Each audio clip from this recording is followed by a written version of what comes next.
Lamoine State Park is my absolute favorite campground.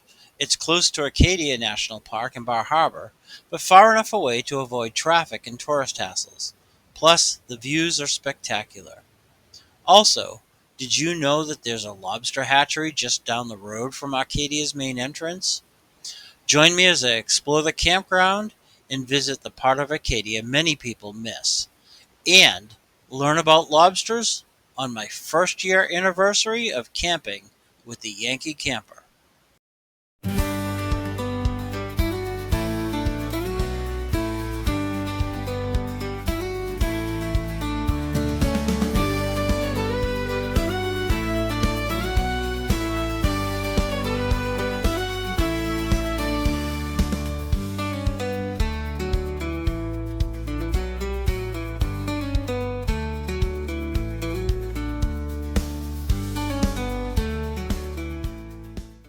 I've been visiting Lamoine State Park my whole life. As a matter of fact, my father's family goes back 5 generations from this town. It is my favorite campground anywhere. Located just 4 miles from the Acadia National Park entrance, as the crow flies, driving will take around a half an hour with normal traffic. I'm not 100% certain, but I believe this is the least expensive camp location in the area, with a nightly price matching that of the National Park System campgrounds. But for those, you need to purchase an additional park pass whether you want to visit Arcadia or not. I paid $30 a night plus a $15 processing fee, and the view was as good or better as any campground near Arcadia. You should understand that this is dry camping, however. The sites have no electricity, no water, and no storage. But the sites are generous and flat, and each one comes with a picnic table and a fire ring. I selected a small tent site with a great view. However, there are various size campsites that can accommodate larger RVs up to 45 feet.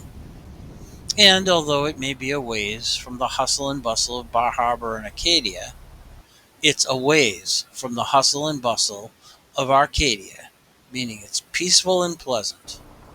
The gravel road gently slopes down toward the water, with 65 sites available on 55 acres of trees and natural vegetation separating the individual campsites.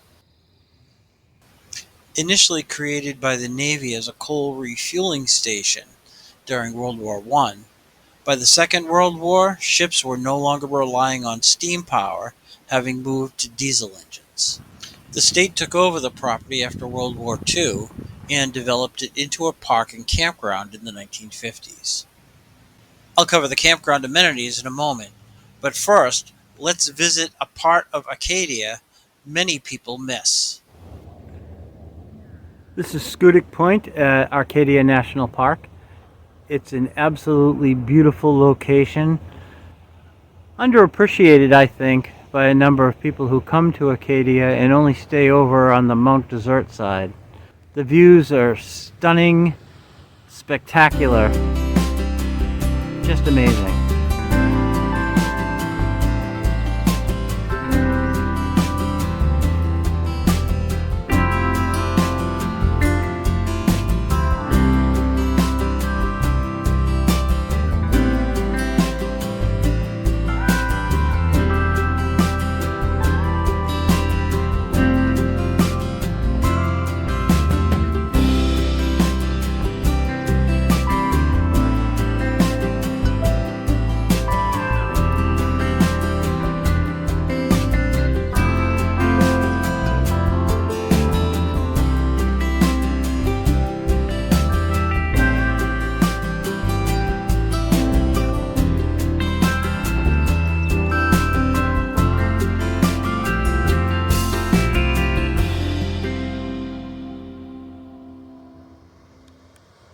To visit the Schoodic Point Peninsula, you'll need to buy a park pass.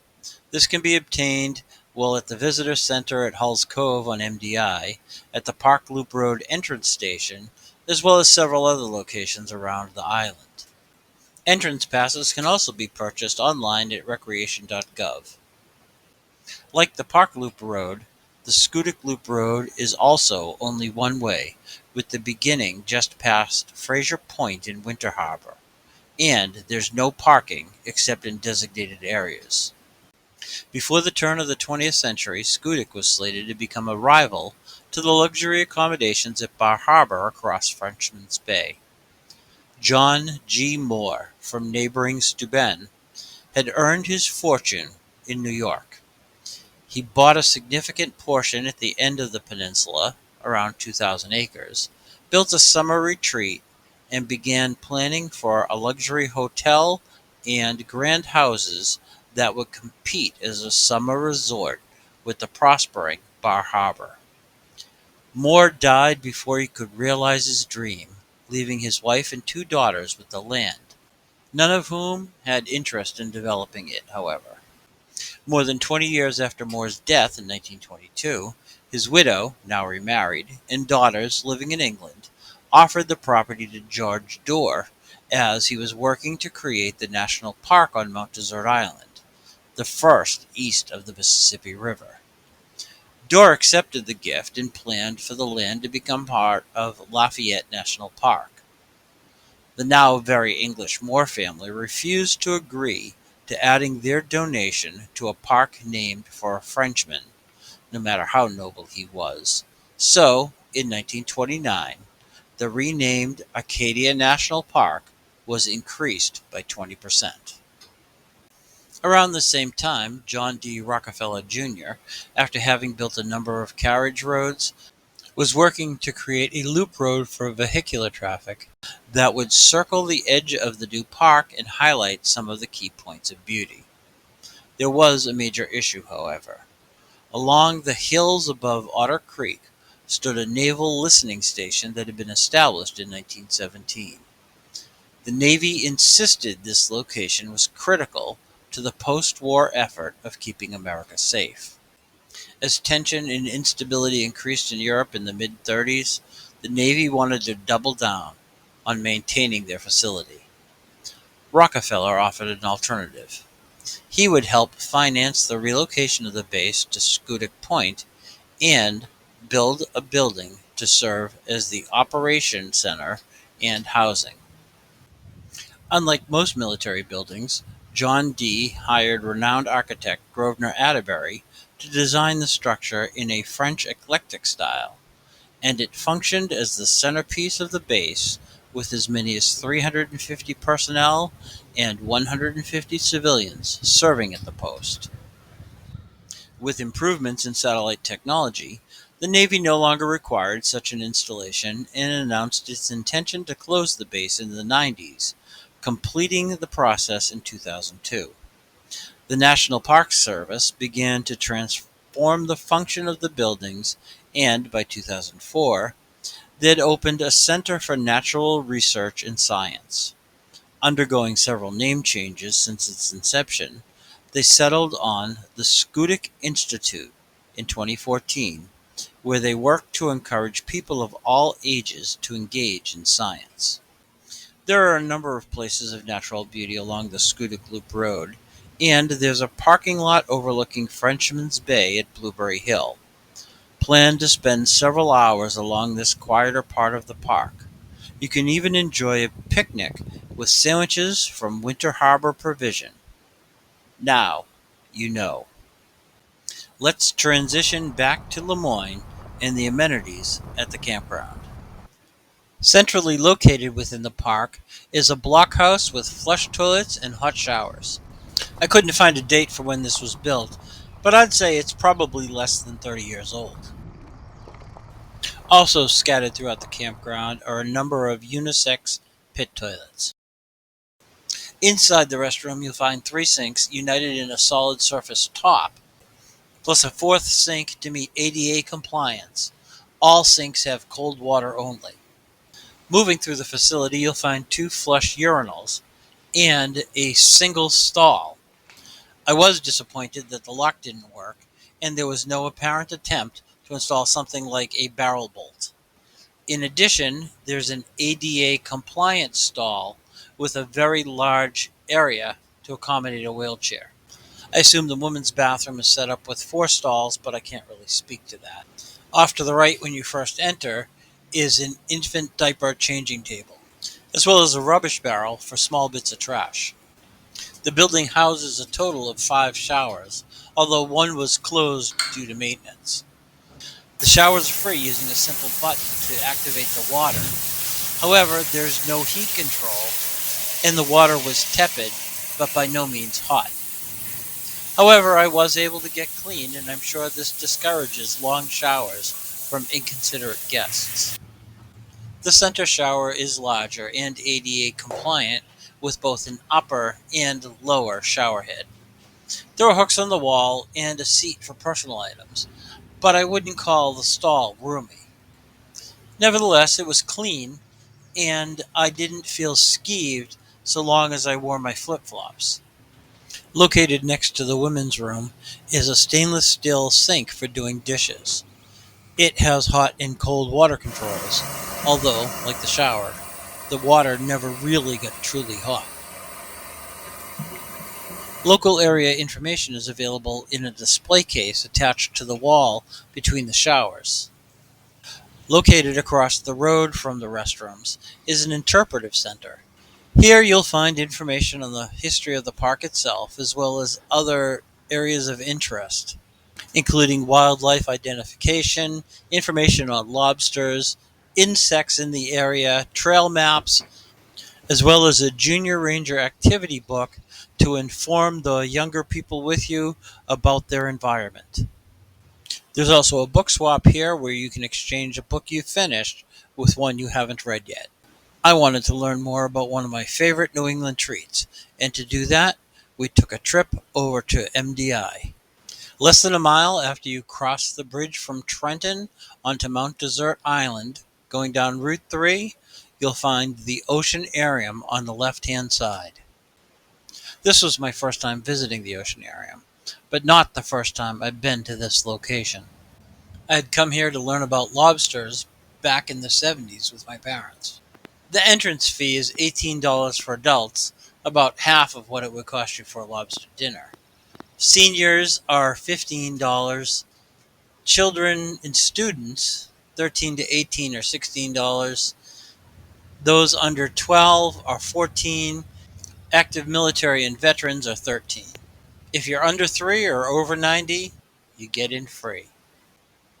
Although there were no baby lobsters in the hatchery at the moment, Mama's still pregnant.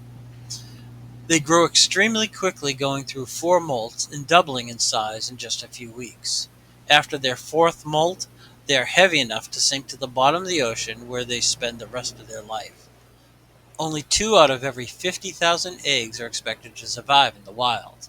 The lobsters that will be grown in these tanks will be released once they have grown out of their plankton stage, drastically increasing their chances of survival. Ropeless lobster traps use inflation to prevent whales and other sea animals from getting caught in the lines, but they're currently much too cost prohibitive to be practical for lobstermen. The Oceanarium is also home to several rare lobsters, including a blue lobster, a blackberry lobster, and a tangerine lobster. We were fortunate enough to be there during the feeding of the sea anemone. It was fascinating to watch how they reacted to the food being given to them. After a few moments, they closed up tight to be able to digest the food. For those who can't resist knowing how things feel, the Oceanarium also offers a touch tank where you can actually pick up starfish, crabs, and other small animals. I found the jellyfish display to be amazing. It's a circulation tank, and the lighting is designed to highlight the jellyfish, which are typically almost invisible within the water. While some of the species have venomous stingers, I find them to just be incredibly graceful. Getting back to lobsters, the hatchery has a full-size fishing boat, which guests at the museum can explore and gain a deeper understanding of what life is like for fishermen out on the cold waters of the Atlantic. There's a trap for throwing overboard and a hoist for bringing it back up, a steering wheel and controls, as well as instruments for navigation, just like the real thing. A separate building houses the museum artifacts, which include sea glass and other found objects, as well as a juvenile humpback whale skeleton. Now, you know. I enjoyed our visit to the Oceanarium, but now it's time to get back to Lamoine State Park. The day use area is segmented from the campground by a separate road. Here's where you'll find activities for family entertainment. But first, let's start with the cost. Residents are $4. Resident seniors are free. Non-residents, $6. Non-resident seniors are $2. Children 5 to 11 are $1, and children under 5 are also free. A small parking area allows access to the recreation section of the park. There's plenty of space for a picnic, and it's located on a hill overlooking the waterfront. The space is decently sized with several activity options to keep children busy, including 2 separate slides, one higher than the other, several climbing options, including an imitation rock mound, allowing a little bit more adventure and excitement for those who are seeking a challenge, monkey bars to build upper body strength and dexterity, and rings for just hanging or swinging.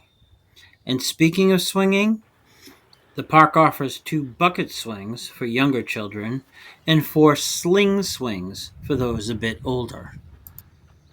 And for those who are no longer young but still young at heart, there's a volleyball net set up to allow for group pickup games or small organized gatherings. And for those who are looking for more traditional adult entertainment, there's horseshoe pits. Maybe you could challenge other campers and be the weekend champion. To keep hydrated when hard at play, there's a bubbler, or as people not from around here call it, a water fountain, located just off to the side of the play area. It includes a lower sink for young people, as well as one that's higher for those who are taller. But be sure to let it run for a moment to allow the cooler water to come up from the ground and to wash out any debris that may be at the drinking part. A small beach with picnic tables is located at the bottom of the hill, offering spectacular views across the narrows of Mount Desert. Lamoine is stop number 6 on the sculpture tour by the Schoodic International Sculpture Symposium. Titled Dialogue, the 2009 structure was created by artist Roland Mayer from Germany, creating the sculpture for Lamoine in 6 weeks. To quote the artist, "My sculpture consists of 3 individual parts and contains geometric forms which all form one unit. The play of forms of load-bearing and borne parts, the treatment of the diverse surfaces, from the split to the drilled and from the brush-hammered to the polished surface, a dialogue comes up between the monumental sculpture, the natural environment, and the viewer themselves." As we finish up, I want to mention that firewood is available for $6 a bundle in a small shed next to the interpretive center. Also, there are a number of water spigots scattered throughout the campground for fresh water. Lastly, dumpsters are located on the way out of the campground, as well as a recycling bin for bottle returns. Directly across from the dumpsters is a station for fresh water to fill the tanks of an RV, as well as on the opposite side, a dump station for RV storage. The dump station is also available for those not staying at the park for an additional fee. I hope that you've enjoyed joining me for my 1-year anniversary at my favorite campground, Lamoine State Park. If you got something out of this video, please take a moment to give it a thumbs up. And if you want to support my channel, you can buy me a cup of coffee. I'll put a link in the description below. If you'd like to be notified when I put out a new video on camp cooking or gear or campgrounds, please subscribe to my channel. I try to put out a new video about every week or so. And I'd love to hear your thoughts or ideas in the comments section. I try to answer every single posting. Be sure to take time and get outside. And thank you for watching.